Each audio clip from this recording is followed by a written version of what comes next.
Mesdames, Messieurs, bonjour et merci de nous rejoindre pour vous informer. L'incertitude demeure autour de l'état de santé de l'opposant Étienne Tshisekedi. Malgré les dénégations des responsables de son parti, l'UDPS, Tshisekedi attend d'être évacué vers l'étranger pour des raisons sanitaires. Selon la Radio France Internationale, toutes les autorisations ont été accordées en urgence hier lundi. Sur la liste des accompagnateurs de l'opposant figure Marthe Kassalou, l'épouse du leader de l'UDPS, un médecin et son assistant.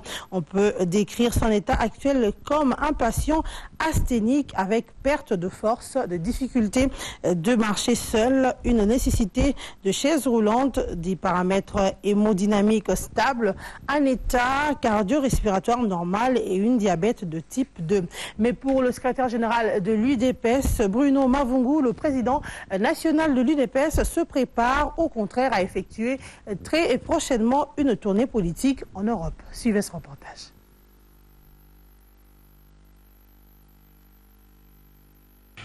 Étienne Tshisekedi n'a pas été évacué pour les soins médicaux en Afrique du Sud. Pour Bruno Mavungu, secrétaire général de l'Union pour la démocratie et le progrès social, le leader Max Simon est en bonne santé à son domicile de Limete. Le président Étienne Tshisekedi, président du parti UDPS, se porte bien. Il se porte à merveille. Mais je dis que Étienne Tshisekedi se trouve bel et bien chez lui.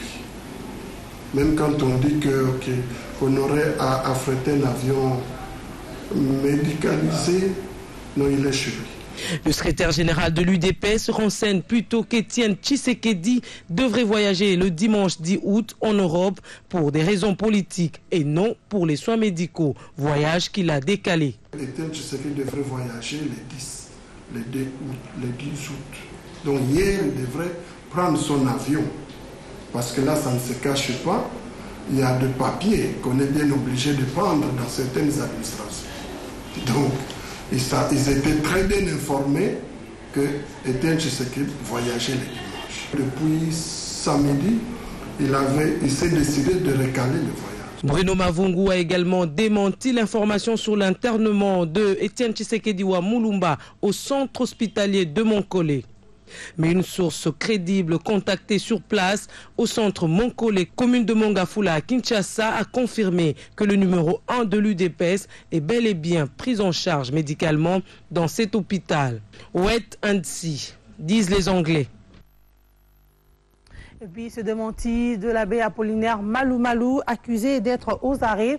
J'ai été invité par le procureur général de la République pour lui fournir des explications sur quelques dossiers. Cette affirmation est du président de la CENI, abbé Apollinaire Malou Malou, à la sortie du parquet général de la République. Il est au micro de Martin Kayembe. Je voudrais d'abord indiquer que ce qui se raconte n'est pas conforme à la vérité.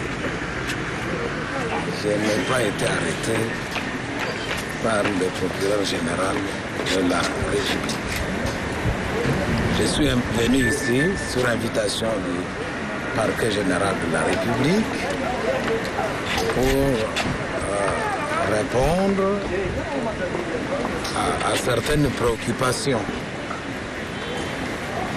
Je ne vais pas vous dire plus, puisque c'est le secret de l'instruction judiciaire à la matière, mais ça n'avait rien à faire à une gravité qui amènerait à l'arrestation, parce qu'en fait, je suis venu plutôt éclairer le procureur général de la République sur ce dont il avait besoin.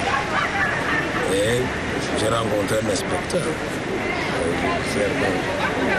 parquet général de la République. Peut-être ça durait longtemps parce qu'il fallait une réponse détaillée par rapport à ce dont il avait besoin. Mais je voudrais rassurer tout le monde que c'est une procédure normale, qu'il ne faut ni dramatiser, ni transformer. Il y a peut-être les gens qui auraient bien voulu qu'il soit ici, que je sois arrêté, mais je voudrais leur dire que, en tout cas, ils se trompent lourdement, ce n'est qu'une illusion. Je voudrais donc que tout le monde soit apaisé et qu'on sache que je vais vaquer à mes occupations. D'ailleurs, je me prépare à aller à Matadi, où je vais présider l'assemblée plénière de la CENI pendant toute une semaine. Parlons maintenant de la situation sécuritaire dans le secteur d'Aveba qui reste préoccupante dans le territoire d'Irumu en Ituri, province orientale. Cette situation est causée par la recrudescence des activités du FRPI qui commet des exactions contre la population civile de ce secteur. Les éléments résiduels du FRPI viennent de piller un village et violer 7 femmes alors que ces miliciens fuyaient la force de feu de forces armées de la République démocratique du Congo. Dans l'entretemps, on déplore le manque des tribunaux, notamment des magistrats dans ce secteur d'Aveba. La mise en œuvre de la loi portant amnistie pour faits de guerre et faits insurrectionnels promulguée depuis le 11 février dernier a pris fin le lundi. 6 mois après, plus de 300 personnes issues d'un 23 de Bakata Katanga, de l'Imperium de Diomindongala et de la RP de Faustin Mounene, pour ne citer que celles-là, ont retrouvé leur liberté. Richard Chakokanyengele pour le commentaire. La date du 11 août 2014 marque officiellement la fin de la mise en œuvre de la loi portant amnistie pour faits de guerre, faits insurrectionnels, promulguée par le chef de l'État le 11 février 2014 après son examen et adoption au Parlement. Il s'agit de l'exécution d'une résolution prise à Nairobi entre la délégation du gouvernement congolais et celle de M23 en présence de la communauté internationale. Cette résolution a été reconduite par les participants aux concertations nationales, question de renforcer la cohésion nationale.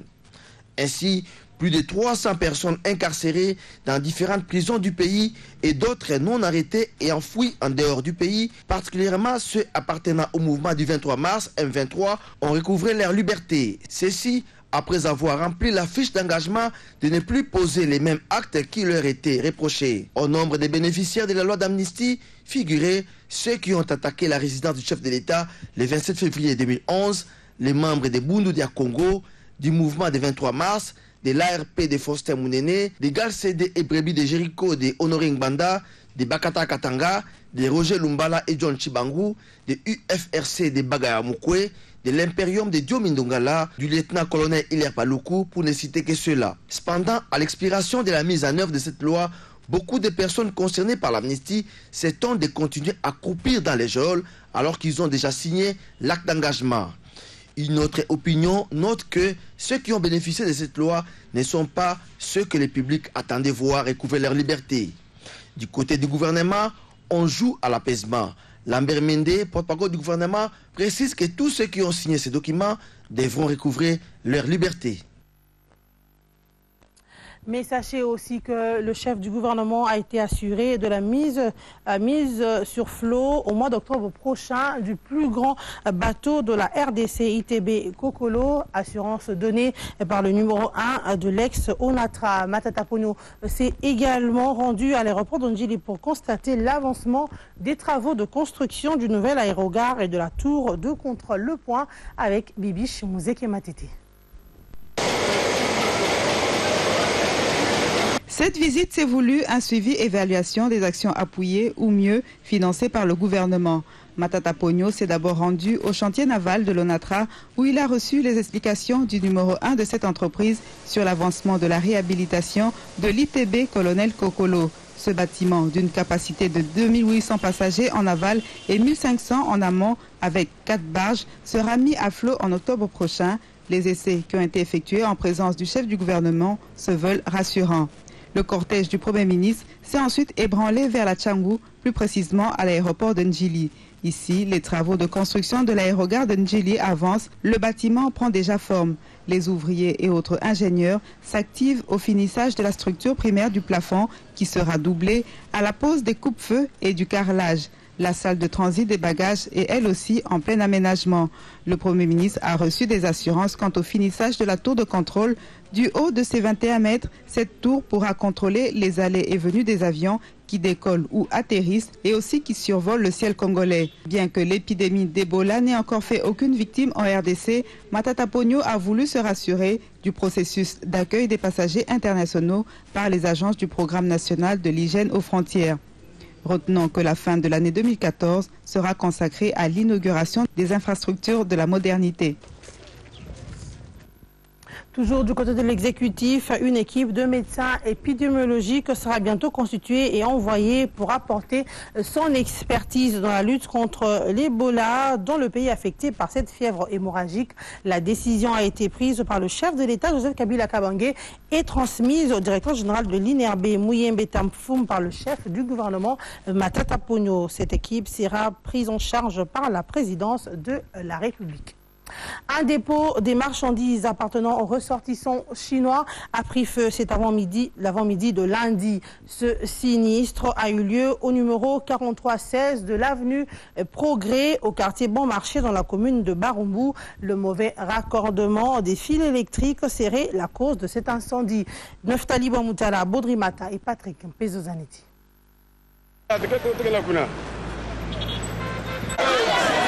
Ce dépôt abritant la diversité des produits des commerçants chinois a pris feu dans la matinée. L'incendie, dont l'origine serait liée au problème de raccordement du courant électrique, s'est vite propagé sur les marchandises au point d'en endommager une bonne partie. Ce dépôt appartient aux ressortissants chinois. Ils étaient sortis pour la ville. Nous avons vu la fumée monter, nous avons accouru pour constater. C'est le dépôt de marchandises chinois. Pour les voisins de cette parcelle qui ont assisté au drame, le manque de collaboration des agents de gardiennage n'a pas facilité la maîtrise de l'incendie. Le feu a commencé derrière la maison. L'agent de sécurité a refusé que le garçon du quartier entre dans la parcelle par crainte de vol. Mais lorsqu'ils ont vu le feu s'intensifier, ils ont ouvert la porte aux habitants du quartier.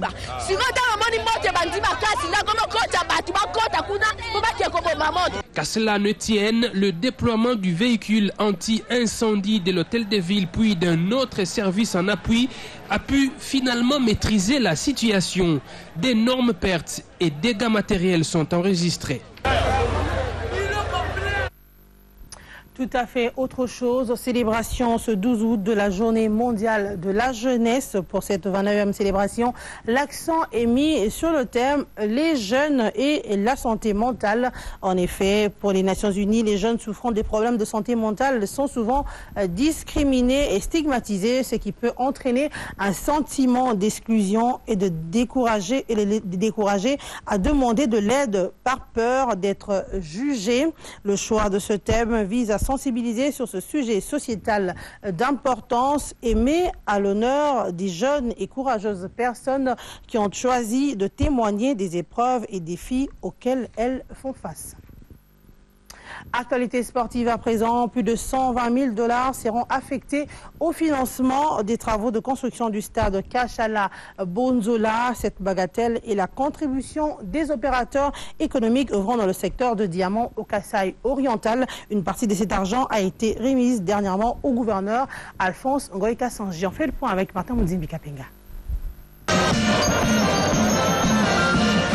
C'est donc une véritable bouffée d'oxygène que viennent de recevoir les gouverneurs Alphonse Ngoï Kassanji. Les opérateurs économiques œuvrant dans le secteur du diamant au Kasaï oriental ont souscrit pour apporter leur contribution pour les financements des travaux de construction du stade de Kashala Bonzola. Le bureau Roda a souscrit pour 75 000 $ américains. Ces compteurs d'achat a dans un premier temps apporté 40 000 $ américains. Nous sommes venus maintenant pour demander les merci chez son Excellence, Alphonse Ngoï Kassanji, et pour présenter notre soutenir. Le montant, c'est 75 000. On a présenté maintenant 40 000. Il y a 35 000 après. De son côté, le groupe Tarika a promis d'apporter une contribution de 50 000 $ américains. Un acompte de 30 000 $ a été donné comme avance. Excellence, nous sommes devant vous aujourd'hui. Ce n'est pas la première ni la dernière fois pour vous soutenir dans les actes que vous êtes en train de faire. Ça nous encourage parce qu'on donne et puis on voit. Avec cette aide, Alphonse Ngoï Kassanji s'est déterminé d'achever ses travaux d'ici fin février 2015. Qui a dit que le stade ne va pas se terminer?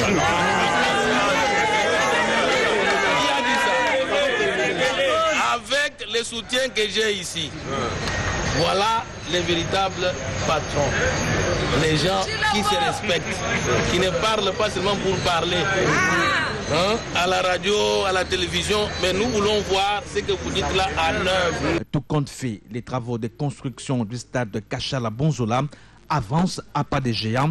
Sur les 17 gradins prévus, 14 sont déjà construits. Un mot en religion, l'Église catholique romaine de la République démocratique du Congo célèbre ce mardi la mort d'Isidore Bakanja, catéchiste laïque congolais, mort martyr pour la foi. Il a été reconnu bienheureux le 24 avril 1994 par le pape Jean-Paul II. L'Église locale célèbre sa béatification le 12 août de chaque année. Né vers les 1885 à Bokondela dans la province de l'Équateur, Bakanja avait succombé de ses blessures de fouet entre le 12 et le 15 août 1909 à l'âge de 24 ans selon les historiens. Il était de la paroisse Immaculée Conception de Bokoté à l'Équateur et est considéré comme le saint patron de laïcs de la République démocratique du Congo. Ce mardi, toutes les paroisses et chapelles de la RDC lui ont rendu hommage à travers les célébrations eucharistiques et l'office matinal. Voilà qui met fin à ce journal. Merci à vous tous qui l'avez suivi et restez fidèles au programme de la RTGA.